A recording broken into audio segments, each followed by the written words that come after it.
So, what happens to a country's old fighter jets when they upgrade? You might be picturing some dusty aircraft boneyard, right? Well, for a nation like Qatar, their used planes are becoming one of the hottest things on the international arms market. Let's get into the incredible story of why the world suddenly wants Qatar's second-hand fighters. It all really comes down to this one question. Why are major world powers, countries like Turkey and India, lining up to buy used jets from this tiny nation? What makes these planes so special? And what does it say about the shifting balance of power in the skies? That's exactly what we're going to unpack here. All right, so what kicked this whole thing off? Well, it's a recent headline-grabbing deal involving a major NATO power. A deal that could seriously change the military math in a pretty tense part of the world. The latest buzz is that Turkey is in some pretty advanced talks to buy used Eurofighter Typhoon jets straight from Qatar. Now, this isn't just any old deal. The Eurofighter is a seriously advanced fourth-generation jet. The fact that a military powerhouse like Turkey wants to buy them secondhand, well, that's our first big clue that something interesting is going on. To really get why, you have to look at Turkey's situation. See, they're not just out there shopping for a bargain. They are in a race to solve a major strategic problem, and they need an answer, like yesterday. And that problem becomes crystal clear when you look at the neighborhood. Turkey's flying a big but aging fleet of F-16s. Meanwhile, their rival, Greece, is modernizing fast. They're getting advanced French Rafale jets, and, this is the real kicker, they're on track to get the American F-35 stealth fighter.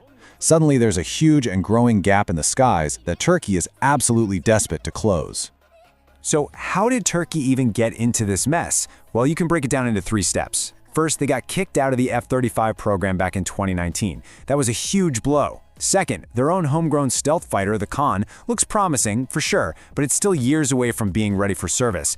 And that leaves them in a really dangerous spot, potentially outmatched by their rival. They need a bridge, a stopgap solution, and right now, Qatar's Bidjets are looking like a perfect fit. Now, let's flip this around. Let's look at the other side of the deal. Why is Qatar selling? Well, it turns out this small Gulf state has been quietly building one of the most advanced, most sophisticated air forces on the entire planet, basically by buying the best jets from, well, everyone. I mean, just look at this lineup. They fly the Eurofighter Typhoon, the American F-15QA, which is a super advanced version just for them, and the French Rafale. That is an absolute all-star team of modern fighter jets. Because they have the money and the right strategic friends, they've been able to buy the best of the best, creating a surplus as they keep on modernizing. And if you want to understand just how deep their connections are, get this. Qatar's relationship with the US is so tight, they're literally building their own training facility on an American Air Force base in Idaho just to train their F-15 pilots. It's that kind of access that lets them buy and maintain such an incredible arsenal, which in turn makes their lightly used jets so valuable. But here's the thing. Turkey isn't the only country that's noticed just how good Qatar's hand-me-downs are. This is not a one-off deal. Let's bring in another major power that's been knocking on Qatar's door, India. Earlier this year, word got out that the Indian Air Force was talking to Qatar about buying 12 of their used Mirage 2005 fighters. You see, just like Turkey, India is looking for a smart, fast way to boost its fleet, and Qatar's well-maintained, low-mileage jets are a golden opportunity. The price tag for those 12 jets? Reportedly around $600 million. So we're not talking about pocket change here. For India, this is a really cost-effective way to add more jets and more flight hours to its existing Mirage fleet, which has been a total workhorse for them for decades. And here it is. Here's the key reason these jets are in such high demand. According to Indian defense officials who actually went and looked at the planes, they found them to be in very good condition with a lot of life left in them. See, Qatar doesn't fly its jets into the ground. They're meticulously maintained and have very few hours on them, which makes them an unbelievable bargain. So what does this all add up to? When you connect the dots, you've got Turkey wanting Typhoons, India wanting Mirages. A bigger picture starts to emerge. We could be watching the rise of a whole new specialized market for top-of-the-line, second-hand fighter jets. But selling these planes isn't as simple as just cutting a check. Oh no, these are complicated geopolitical chess moves. For instance, that Eurofighter sale to Turkey. It needs a thumbs up from all 4 countries that build the jet: the UK, Germany, Italy, and Spain.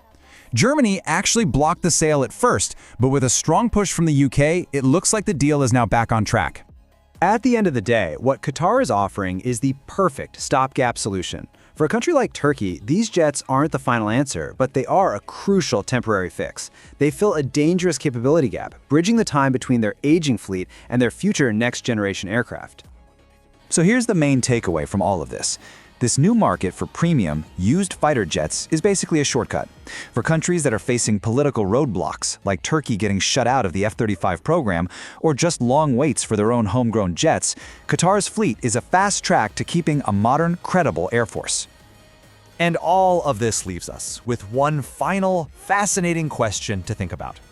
As the technology gets more complex and the cost of brand new stealth jets goes through the roof, could this unique market for well-kept, lightly used fighters become a critical new battleground in the global race for air superiority?